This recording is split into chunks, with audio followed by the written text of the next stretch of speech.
দেখো বোন, আমি বহু আগে তোমাকে বলেছি, তুমি তোমার স্বামীকে ছোট করে বড় হতে পারবে না। There is no option.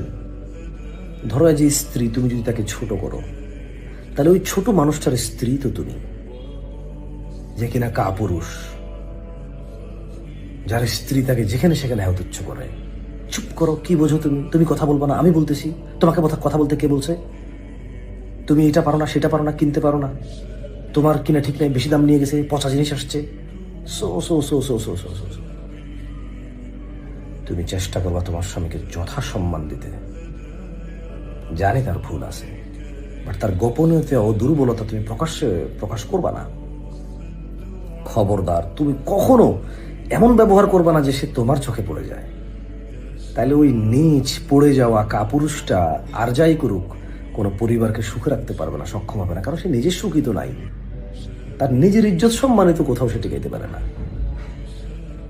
না, আমি মোটেও বলছি না তার দোষ নাই, তবে এখানে আরো ভিন্ন পথ থাকতে পারে।